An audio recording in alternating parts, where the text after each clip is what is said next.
Discover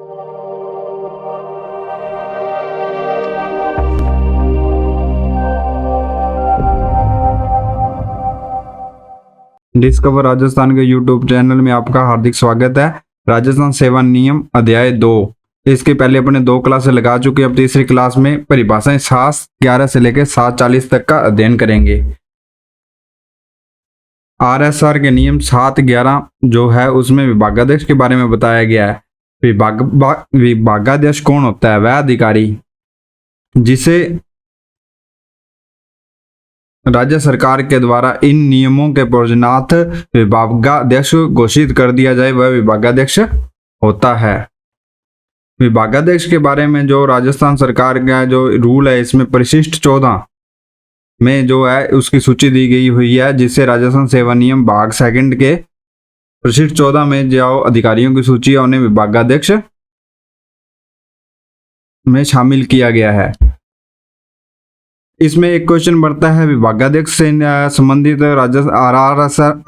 RSR का नियम कौन सा है? 7:11। और विभागाध्यक्ष जिन्हें घोषित किया गया उनकी सूची किस में है? परिशिष्ट 14 में। इसमें 2 क्वेश्चन इंपॉर्टेंट हो सकते हैं। एक तो विभागाध्यक्ष के बारे में कौन सा नियम है? 7:11, जिसके बारे में विभागाध्यक्ष के बारे में बताया गया है। और विभागाध्यक्ष की सूची आरएसआर के कौन से परिशिष्ट में है? भाग 2 के परिशिष्ट 14 में है। अब जो सेकंड नियम है, नियम 7:12 अवकाश, ये जो है सार्वजनिक अवकाश के अंतर्गत, ये जो नियम है सार्वजनिक अवकाश के संबंध में है। अब राज्य सरकार क्या करती है, जो वर्ष के दौरान अवकाश दे होते हैं उनकी लिस्ट पहले ही जारी कर दी जाती है। निगोशिएबल इंस्ट्रूमेंट एक्ट 1881 के अंतर्गत घोषित अवकाश है। ठीक है, ये तो इसके तहत घोषित हो गए। और दूसरा, कोई विशेष दिवस सम्मिलित है जिसको एक कार्यालय अथवा उसका एक भाग बंद रखने की घोषणा राजकीय विज्ञप्ति द्वारा कर दी जाए।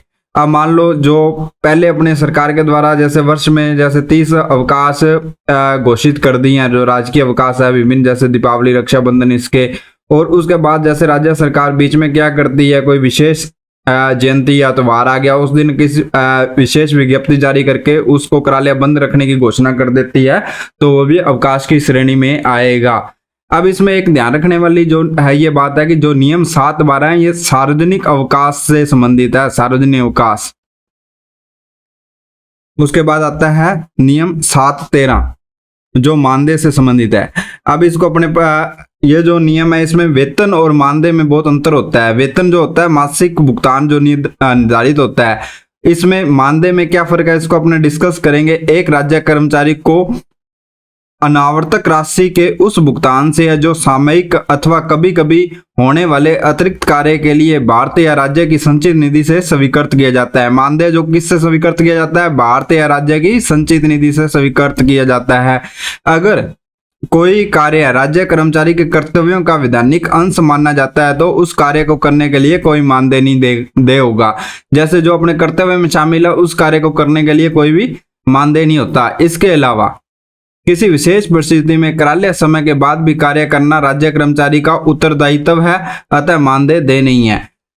अब मानदेय से अपने क्या समझते हैं? उस भुगतान से है जो कभी कभार जो कर्मचारी अपनी ड्यूटी के अलावा अन्य कार्य करता है उसकी एवज में अन्य कार्य जो अतिरिक्त कार्य है, जो अन्य अतिरिक्त कार्य करता है, अतिरिक्त कार्य करेगा उसके लिए देय है।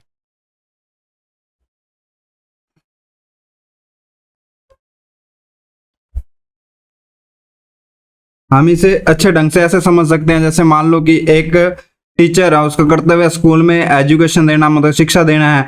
यदि उसको अतिरिक्त जैसे जनगणना या अन्य सर्वे में ड्यूटी लगती है तो उसकी एवज में उसे भुगतान किया जाता है। जो उसे वो उस राशि का भुगतान किया जाता है वो मानदेय की श्रेणी में शामिल होती है। अब ये सिंपल सा रूल है कि यदि किसी राज्य कर्मचारी से अतिरिक्त कार्य के लिए जो भुगतान किया जाता है वो क्या कहलाता है? मानदेय कहलाता है। जैसे मान लो किसी की ड्यूटी किसी सर्वे कार्य के लिए लगी है तो उसको उसके एवज में भुगतान किया जाता है तो वो मानदेय की श्रेणी में आएगा। नियम 7:14 कार्यभार ग्रहण काल, किसी राज्य कर्मचारी को दिया गया वह कार्यभार ग्रहण काल कहलाता है जो उसे किसी नए पद पर कार्यभार संभालने के लिए एक स्थान से दूसरे स्थान तक जहां से पदस्थापित किया गया है यात्रा के लिए स्वीकृत किया जाता है। जैसे मान लो कि कोई, जैसे आपको जूनियर अकाउंटेंट लग गए, आपकी पोस्टिंग हुई हनुमानगढ़ में, आपकी पोस्टिंग कहाँ हुई? हनुमानगढ़ में। हनुमानगढ़ से आपका ट्रांसफर, हनुमानगढ़ में आपकी पोस्टिंग होगी और आपका ट्रांसफर कहाँ हो जाता है? ट्रांसफर हनुमानगढ़ से जयपुर हो गया। तो हनुमानगढ़ से आप रिलीव होके जो बीच में आपको समय अवधि मिलेगी कार्यभार जयपुर ज्वाइन करने की, वो कार्यभार ग्रहण काल कराएगा। मतलब ट्रांसफर पे एक स्थान से दूसरे स्थान पर जाने के लिए जो कार्य अपने को समय दिया जाता है वो कार्यभार ग्रहण काल कहलाता है। राजस्थान सर्विस रूल का नियम 715 अवकाश से संबंधित है। अवकाश में उपार्जित अवकाश, अर्धवेतन अवकाश, रूपांतरित अवकाश, विशेष असमर्थता अवकाश, अध्ययन अवकाश, प्रसूति अवकाश और हॉस्पिटल अवकाश, अदेय अवकाश या असाधारण अवकाश सम्मिलित होते हैं। अब जो इसमें अपने को बचा पजल कहाँ हो जाता है? जो 7-12 नियम है, जो इसका जो 7-12 नियम है, जो वो भी अवकाश से संबंधित है, लेकिन वो किससे है? वो कौन से अवकाश से संबंधित है? वो सार्वजनिक अवकाश का नियम है, सार्वजनिक अवकाश का है। और ये जो अवकाश है, जो अपने कर्मचारी को वैसे जो अवकाश दे होते हैं, जैसे CL है, PL है, HPL है, उसके संबंध में है। इनका जो विस्तृत अध्ययन है नियम 91 से अपने इसके बारे में विस्तृत रूप से अध्ययन करेंगे। अब जो है 7-15 अवकाश है जो सार्वजनिक अवकाश से संबंधित ना होकर कर्मचारी को दे अन्य अवकाशों से संबंधित है। 7-16 नियम है जो अवकाश वेतन से संबंधित है। राज्य कर्मचारी को किसी भी प्रकार की अवकाश अवधि में दी जाने वाली वेतन अवधि में दी जाने वाली मासिक वेतन की राशि अवकाश वेतन कहलाती है।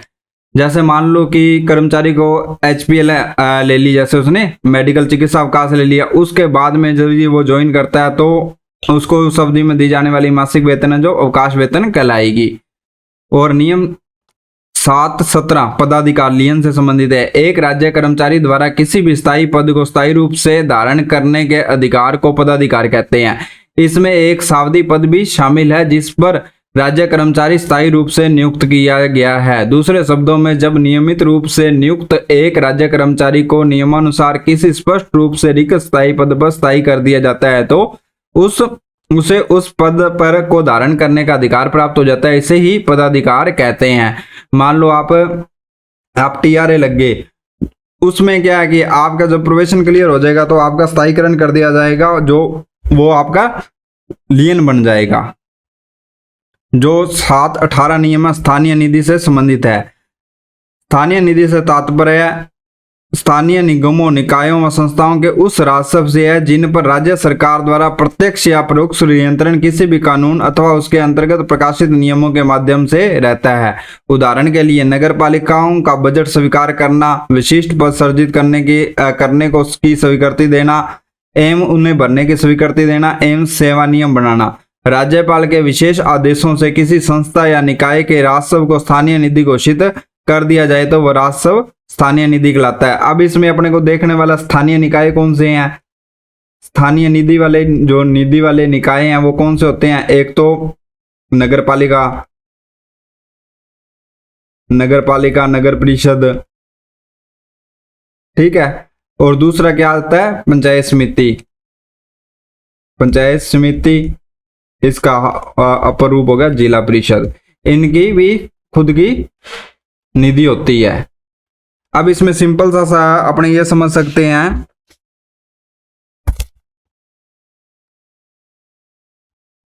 किसी अधिनियम, एक्ट या नियमों के अंतर्गत सरकार के नियंत्रण में आने वाली विभिन्न निकायों से प्राप्त राजस्व जो है वो स्थानीय निधि कहलाता है। किसी भी संस्था को राजस्व जो राज्यपाल द्वारा विशेष रूप से स्थानीय निधि घोषित कर सकती है। पंचायती राज संस्थाओं, जिला परिषद, पंचायत समिति, ग्राम पंचायत एवं नगरीय स्वायत्त शासन संस्थाओं अधिनियम से सरकार की विभिन्न कार्रवाई करने या नियम बनाने का संबंधी नियंत्रण व अधिकार प्राप्त है। इन संस्थाओं का राजस्व स्थानीय निधि की श्रेणी में आता है। जो नगर पालिका या ये जो है स्थानीय निधि है, इनका से जो प्राप्त जो भी राजस्व है वो किस में आता है? स्थानीय निधि की श्रेणी में आता है। नियम 7-19 मंत्रालय कर्मचारी किसी भी मंत्रालयिक सेवा के ऐसे राज्य कर्मचारी जो मंत्रालयिक कर्मचारी कहा जाता है जिनका कार्य पूर्ण रूप से लिपिकीय होते हैं।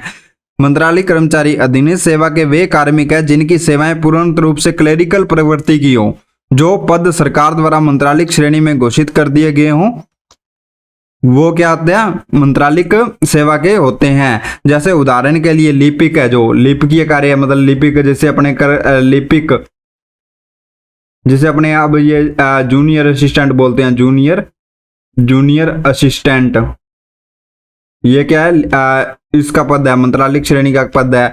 दूसरा क्या हो गया, स्टेनोग्राफर, स्टोर कीपर,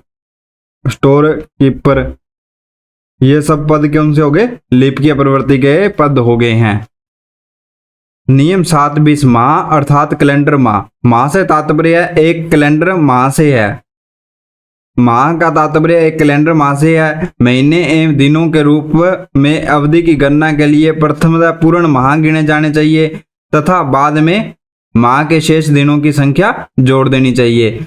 अब इसमें माह से वो जो तात्पर्य है वो 30 दिवस की जो अवधि होती है उससे है, कैलेंडर माह जो होता है ना 30 दिवस का, उससे ही है। अब ये इसमें ये क्वेश्चन बन सकता है, नियम 720 किससे संबंधित है, कैलेंडर माह से संबंधित है, ठीक है। इसमें सर्वप्रथम क्या पूर्ण माह गिने चाहिए, बाद में माह के शेष दिनों की संख्या जोड़ देनी चाहिए।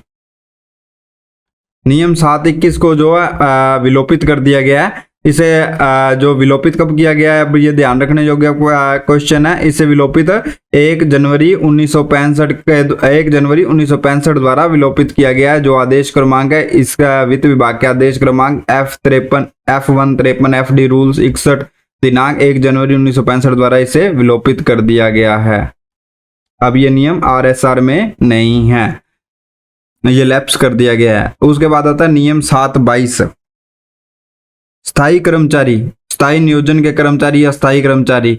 वह राज्य कर्मचारी स्थायी रोजगार का कर्मचारी कहलाएगा जो मौलिक रूप से स्थायी पद धारण करता है या किसी स्थायी पद पर पदाधिकार धारण कर लेता है।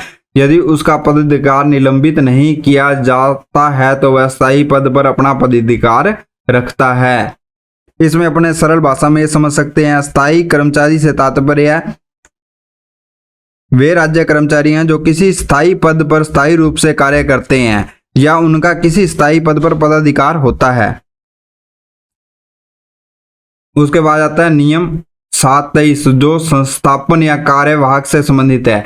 एक कर्मचारी जो एक ऐसे पद पर कार्य करे जिस पर किसी दूसरे कर्मचारी का पदाधिकार हो तो उसे संस्थापन या कार्यवाहक कर्मचारी कहा जाता है। दूसरे शब्दों में, जब तक कर्मचारी को उस पद पर पदाधिकार लियन नहीं दिया जाए तब वह उस पद पर कार्यवाहक या संस्थापन कर्मचारी ही रहेगा। यदि राज्य सरकार उचित समझे तो किसी राज्य कर्मचारी को ऐसे रिक्त पद पर स्थापन के रूप में नियुक्ति कर सकती है जिस पर अन्य कर्मचारी का पदाधिकार ना हो।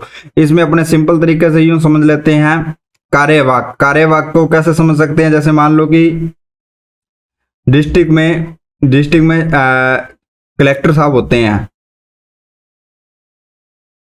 वे अचानक किसी कार्य के लिए अचानक छुट्टी पर चले गए तो राज्य सरकार को उनकी जगह दूसरे को नियुक्ति करने के लिए टाइम लगता है, तो उनका अतिरिक्त चार्ज किसी अन्य अधिकारी जैसे एडीएम को दे दिया जाना। तो एडीएम साहब के पास जिला कलेक्टर का चार्ज आ गया तो वो क्या होंगे, कार्यवाहक होंगे, ओवरसीटिंग ऑफिसर के रूप में कार्य करेंगे। उसके बाद जो नियम 724 है वेतन से संबंधित है। वेतन से अभिप्राय एक कर्मचारी द्वारा प्रति माह प्राप्त किए जाने वाले निम्न मासिक वेतन से है। वेतन में क्या शामिल होता है, वेतन में वेतन, विशेष वेतन के अलावा उसकी व्यक्तिगत योग्यता के आधार पर स्वीकृत वेतन जो उसके द्वारा स्थायी या स्थापन रूप से धारण किए गए स्वीकृत किया गया है। विशेष वेतन एवं व्यक्तिगत वेतन, अन्य राशि जो राज्यपाल द्वारा विशेष वेतन के रूप में स्वीकृत की गई हो। वेतन में क्या ये 3 चीजें शामिल होती है। वेतन क्या होता है, वेतन जो अपना क्या कहते हैं मासिक वेतन, जैसे मान लो कि एक कर्मचारी जो कार्य करता है उसके बदले में उसे पद के लिए स्वीकृत वेतन जो मिलता है वह वेतन कहलाता है। अब इसे सरल शब्दों में ये एक समझ सकते हैं, वेतन एक कर्मचारी द्वारा प्राप्त की जाने वाली मासिक राशि होती है। निम्नलिखित भुगतानों को वेतन के रूप में घोषित किया गया है। पुलिस के सिपाहियों तथा अन्य स्टाफ को साक्षरता भत्ता मिलता है तो उसे भी वेतन में शामिल किया गया है। राजकीय मुद्रालय में आंशिक आधार पर कार्य करने वाले व्यक्तियों के मामले में 200 घंटे की धनराशि के समान राशि को 1 माह के वेतन के समान माना गया है। चिकित्सा अधिकारियों को दिया जाने वाला नॉन प्रैक्टिसिंग भत्ता, नॉन क्लिनिकल भत्ता जो है उसे भी वेतन में शामिल किया गया है। चिकित्सा अधिकारियों को दिए जाने वाला ग्रामीण भत्ता भी वेतन के रूप में घोषित किया गया है। अब उसके बाद आता है नियम 725 जो कि पेंशन से संबंधित है। पेंशन कब मिलती है? जब कर्मचारी रिटायरमेंट ले लेता है तो रिटायरमेंट हो जाता है, उसके बाद जो राशि मिलती है उसे अपने पेंशन कहते हैं। पेंशन से संबंधित नियम कौन सा? 725। यदि पेंशन शब्द का प्रयोग जब ग्रेजुएटी और या मृत्यु एवं सेवानिवृत्ति उपादान के लाभों के लिए किया जाए तो पेंशन में राजस्थान सिविल सेवाएं पेंशन नियम 1996 के नियम 54(1) के तहत परिभाषित ग्रेजुएटी और नियम 55(1) के तहत मृत्यु या सेवानिवृत्ति उपादान इसमें शामिल होते हैं। इसमें महंगाई राहत व अंतरिम राहत शामिल नहीं है। जो पेंशन है इसमें महंगाई राहत और अंतरिम राहत शामिल नहीं होती है। कौन कौन से लाभ शामिल होते हैं? ग्रेजुएटी और नियम 55 के अंतर्गत मृत्यु या सेवानिवृत्ति उपादान शामिल होते हैं। नियम 726 स्थायी पद। स्थायी पद समय अवधि के बिना स्वीकृत वेतन की निश्चित दर पाने वाले पद स्थायी पद कहलाते हैं। नियम 727 व्यक्तिगत वेतन। एक राज्य कर्मचारी को स्वीकृत किए गए अतिरिक्त वेतन को व्यक्तिगत वेतन कहते हैं। यह धनराशि एक राज्य कर्मचारी को वेतन में संशोधन के कारण या अनुशासनात्मक कार्रवाई के कारण उठाए गए कदमों के अलावा अन्यथा रूप से ऐसे मूल वेतन में कमी हो जाने के कारण कोई हानि हो तो स्वीकृत की जाती है। नियम 727 किससे संबंधित है? व्यक्तिगत वेतन से संबंधित है। उसके बाद अपने आ जाते हैं जो नियम 728 है। जो नियम 728 है वो किससे संबंधित है? उपार्जित अवकाश से संबंधित है।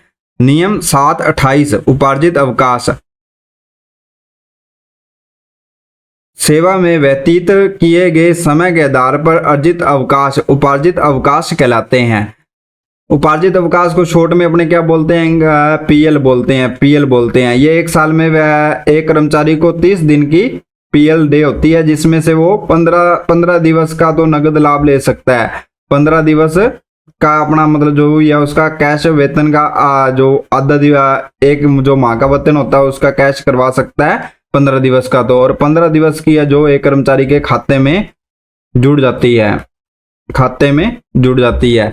उपार्जित अवकाश है जो ये सेवा में जैसे मान लो कि अपने जब 6 मंथ की जनवरी से लेकर 30 जून तक 6 मंथ की सर्विस कर लेते हैं तो ये 15 दिन अपने जमा हो जाते हैं खाते में। अब सेवा में व्यतीत किए गए समय के आधार पर अर्जित अवकाश ही उपार्जित अवकाश होता है। अब सिंपल भाषा में अपने ये समझ ले, जो अपने सेवा करते हैं ड्यूटी पर व्यतीत किए जाने वाले समय के आधार पर अर्जित होने वाले अवकाश ही जो है क्या कहते हैं? उपार्जित अवकाश कहलाते हैं। इस सामान्य बातचीत में पीएल कहा जाता है। बकाया उपार्जित अवकाश नियम 91, 92, 94 द्वारा निर्धारित होता है। जो ये अवकाश है जो किस द्वारा नियम 92, 91, 92 और 94 द्वारा निर्धारित होता है। जो उपार्जित अवकाश है नियम 91, 92 और 94 द्वारा निर्धारित होता है। ये अपने अवकाश वाले टॉपिक में से विस्तृत रूप से पढ़ लेंगे। उसके बाद आता है नियम 729 पद का परिकल्पित वेतन। यह ऐसा वेतन होता है जिसके संबंध में यह कल्पना की जाती है कि यदि एक राज्य कर्मचारी को दूसरे पद पर स्थायी रूप से तथा पूरे समय के लिए लगा या नियुक्त कर दिया जाए तो उस पद पर नियमों के अनुसार क्या वेतन दिया जा सकता है। इस प्रकार कल्पना करते समय विशेष वेतन को तब तक सम्मिलित नहीं किया जाता है जब तक वह व्यक्ति उस दूसरे वेतन वाले पद के समस्त कर्तव्य या उत्तरदायित्व का संपादन नहीं करता है जिनके लिए विशेष वेतन स्वीकृत किया गया हो। जो नियम 729 संबंधित है पद का परिकल्पित वेतन से है। किसी पद के लिए एक कर्मचारी का स्थानापन्न नियुक्ति कर देना। परिकल्पित वेतन वह वेतन होता है जो उस पद को स्थायी रूप से धारण करने पर प्राप्त करने का अधिकारी हो जाता है। मान लो कि जैसे इसको एक उदाहरण के द्वारा मैं यूं समझाता हूं आपको। यदि एक प्रधानाचार्य को बीओ का चार्ज दे दिया जाता है तो संस्थापन रूप से सौंप दिया जाता है, उसके लिए वह परिकल्पित वेतन वह वेतन होगा जो उसे तब प्राप्त होगा जब उसे स्थायी रूप से ब्लॉक प्रारंभिक शिक्षा अधिकारी के पद पर स्थानांतरित कर दिया जाएगा। मान लो कि जैसे किसी को उच्च पद का चार्ज दिया जाता है तो उसे परिकल्पित वेतन तभी मिलेगा जब उस पर उसका स्थानांतरण या उस पद पर उसे लगा दिया जाएगा। उसके बाद जो नियम 730 है वो परीक्षाधीन प्रोबेशनर से संबंधित है। वह कर्मचारी परीक्षाधीन कर्मचारी कहा जाता है जो किसी सेवा स्वर्ग में स्थायी रूप से एक रिक्त पद पर नियमित रूप से चयन कर नियुक्त कर दिया जाता है। परीक्षाधीन किसी भी सेवा या स्वर्ग के स्थायी रूप से रिक्त पद पर अस्थायी रूप से नियुक्त किया गया कर्मचारी परीक्षाधीन कर्मचारी कहलाता है। उसके बाद जो नियम आता है 30A, नियम 7 का जो है 30A।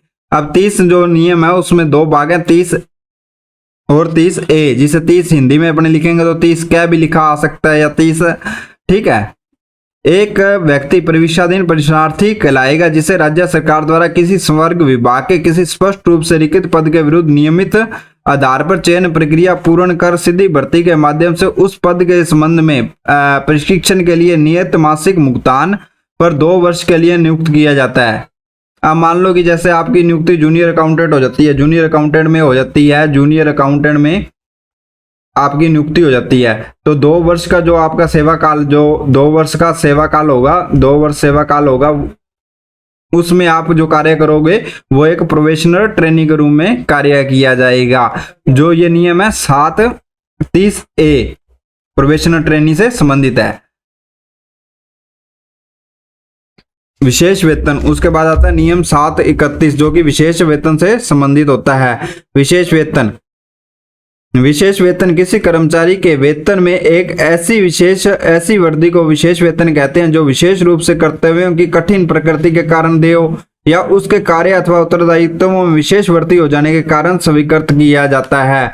जैसे किसी को स्पेशल रूप से स्पेशल पे जैसे दी जाती है तो उसे विशेष वेतन की श्रेणी में आता है। जैसे स्पेशल पे मिलती है तो वो विशेष, इसके 2 कारण हो सकते हैं कि विशेष रूप से कर्तव्यों की कठिन प्रकृति के कारण, उसके कार्य अथवा उत्तरदायित्व में वृद्धि हो जाने के कारण जो उसे वेतन दिया जाता है तो वो क्या कहलाता है, विशेष वेतन कहलाता है। जो नियम 732 है वो उच्च सेवा से संबंधित है। उच्च सेवा कौन सी? अब राजस्थान जैसे RSR के अनुसार 3 प्रकार की सेवा है। इसमें क्या क्या शामिल होती है? एक तो क्या कहते हैं उच्च सेवा, जैसे 4 प्रकार की है ये। इसमें होते हैं राज्य सेवा, एक तो राज्य सेवा, राजस्थान राज्य सेवा, ठीक है, राज्य सेवा। इसमें क्या होता है, अधिकारी संवर्ग आता है, ठीक है, अधिकारी होते हैं जो राज्य सेवा में आते हैं, ठीक है। उसके बाद होती है राजस्थान राज्य अधीनस्थ सेवा, सबॉर्डिनेट सर्विस बोलते हैं, ठीक है। उसके बाद आती है राजस्थान राज्य मंत्रालिक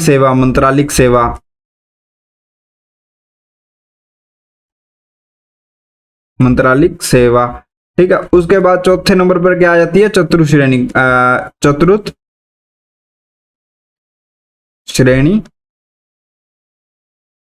सेवा। अब इसमें क्या है, इसको छोड़कर ये जो तीनों सेवाएं ये उच्च सेवा की श्रेणी में आती हैं। अब राजस्थान राज्य सरकार में 4 प्रकार की सेवा होती है। राजस्थान राज्य सेवा जिसमें अधिकारी संवर्ग आ जाता है, राजस्थान राज्य अधीनस्थ सेवा, राजस्थान राज्य मंत्रालिक सेवा और चतुर्थ श्रेणी सेवा। अब इसमें जो चतुर्थ श्रेणी, जो ग्रेड पे 1700 और 1800 वाले जो पद होते हैं वो चतुर्थ श्रेणी सेवा के होते हैं। उनको छोड़कर अन्य प्रकार की समस्त सेवाएं हैं, जो अन्य प्रकार की जो 3 सेवाएं हैं वो क्या हो जाएगी, उच्च सेवा में आती हैं। उसके बाद आता है नियम 733 जिसमें क्या है, जो क्या किससे संबंधित है, निर्वाह अनुदान से संबंधित है, ठीक है। ये एक इंपॉर्टेंट नियम है जो कि जिसके संबंध में क्वेश्चन पूछा जा सकता है। एक राज्य कर्मचारी को दी गई वह मासिक सहायता निर्वाह अनुदान कहलाती है, जिसे वेतन या अवकाश वेतन के रूप में कुछ भी नहीं दिया जा रहा हो। एक निलंबित कर्मचारी राज्य कर्मचारी को निलंबन की अवधि में किए जाने वाले भुगतान को निर्वाह अनुदान कहते हैं। जो क्या, जैसे एक कर्मचारी जो निलंबित हो जाता है तो उसे क्या, जो सहायता या अनुदान दिया जाता है, उस दौरान जो वेतन दिया जाता है उसे क्या कहलाते हैं, उसे क्या कहते हैं, निर्वाह अनुदान कहलाते हैं। एक सरकारी कर्मचारी जिसे वेतन या अवकाश वेतन नहीं दिया जा रहा हो को देय मासिक अनुदान सहायता निर्वाह अनुदान कहलाती है। जैसे निलंबन अवधि में कर्मचारी के जीवन निर्वाह हेतु देय मासिक अनुदान क्या कहलाएगा, निर्वाह अनुदान कहलाएगा। अब इसमें यह क्वेश्चन पूछ सकता है, किसी कर्मचारी के निलंबित हो जाने पर उसे जो निर्वाह अनुदान दिया जाता है वो राजस्थान के किस नियम, सेवा नियम के तहत दिया जाता है, 733 के तहत। और दूसरा ये भी पूछ सकता है, निर्वाह अनुदान क्या होता है, ठीक है, जो मासिक सहायता निर्वाह अनुदान कहलाती है, जिसे वेतन या अवकाश वेतन के रूप में कुछ नहीं दिया जा रहा हो, ठीक है। उसके बाद नियम जो 734 है वो मूल वेतन से संबंधित है। नियम 724 थर्ड के तहत राज्यपाल द्वारा स्वीकृत उस वेतन को मूल वेतन कहते हैं जो विशेष वेतन, व्यक्तिगत वेतन या अन्य वेतन के अतिरिक्त होता है और वह स्थायी पद पर नियुक्त होने के कारण या उसे किसी स्वर्ग में स्थायी नियुक्ति होने के कारण प्राप्त करने का अधिकारी होता है। जो नियम 734 है वो मूल वेतन से संबंधित है। मूल वेतन वह विशेष वेतन या व्यक्तिगत वेतन आदि के अतिरिक्त होता है जो कर्मचारी के स्थायी पद पर नियुक्त होने के कारण या उसे किसी स्वर्ग में स्थायी नियुक्ति होने के कारण उसे प्राप्त करने का अधिकार वो रखता है।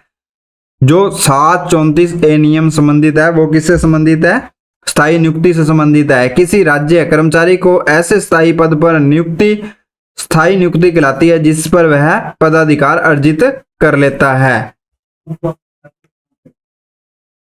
उसके बाद आता है नियम 735 अस्थायी पद।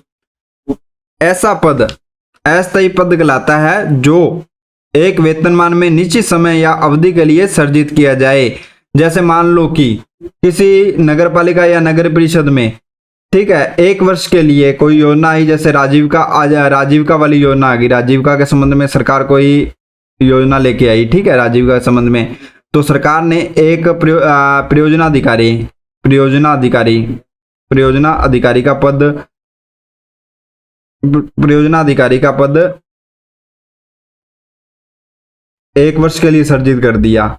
1 वर्ष के लिए सर्जित कर दिया, ये क्या कहलाएगा, अस्थायी पद कहलाएगा। इसी प्रकार मान लो कि जैसे जो अब शहरी क्षेत्र में इंदिरा गांधी शहरी रोजगार गारंटी योजना चल रही है, इसमें जो पद स्वीकृत किए गए हैं, कंप्यूटर ऑपरेटर है या MIS है, मैनेजर है, जो भी है, जो 1 वर्ष के लिए सर्जित किए गए हैं, इन्हें बार बार बढ़ाए जाते हैं। ये जो पद हैं वो अस्थायी पद की श्रेणी में आएंगे। किसी भी योजना के लिए सरकार द्वारा जो पद सर्जित किए जाते हैं एक निश्चित समय और निश्चित वेतनमान तय करते हुए, वो क्या कहलाते हैं, अस्थायी पद कहलाते हैं।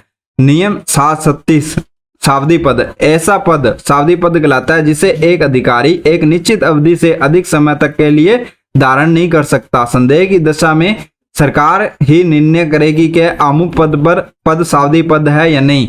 जैसे मान लो कि सरकार द्वारा किसी पद को सावधि पद घोषित कर दिया कि उस पर जो सर्विस करेगा अधिकारी वो 2 वर्ष तक ही कार्य कर सकता है, ठीक है। तो उस पर जो कार्य 2 वर्ष के अंदर जो भी है उसके भीतर उसको ट्रांसफर करना होगा, ठीक है। सावधि पद का निर्धारण किसके द्वारा किया जाता है, राज्य सरकार के द्वारा किया जाता है। नियम 737 समय वेतन। यह वह वेतनमान समय वेतनमान कहलाता है जो इन नियमों में दी गई शर्तों के आधार पर एक निश्चित अवधि के आधार पर न्यूनतम से अधिकतम तक चलता हो। जैसे 8,275, 13,500, ठीक है। यह समय वेतनमान 1998 में समाप्त करके पे बैंड प्रणाली, ग्रेड पे प्रणाली शुरू कर दी गई थी, ठीक है। अब 2017 से भी वह भी समाप्त कर दी गई है। अब पे मैट्रिक्स व लेवल प्रारंभ कर दिए गए हैं। अब तो ये जैसे कि जो 7th पे कमीशन लगा है, इसमें L1 L2 ऐसे लेवल निर्धारित हैं, ठीक है।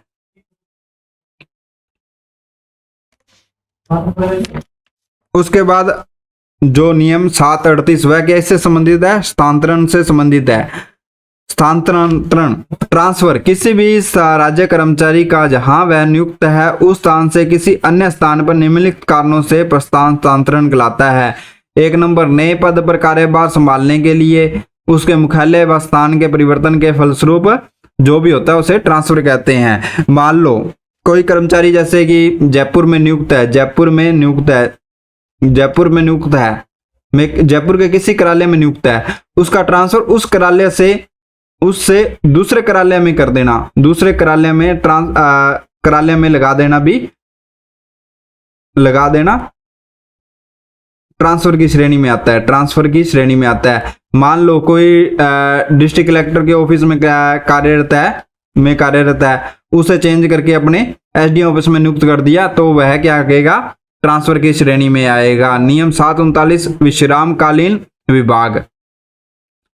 एक विभाग या विभाग का वह भाग विश्रामकालीन विभाग लाता है जिसमें प्रतिवर्ष नियमित रूप से अवकाश रखा जाता है और इन अवकाशों की अवधि में उस विभाग के कर्मचारियों को अपने कर्तव्य से अनुपस्थित रहने की अनुमति होती है।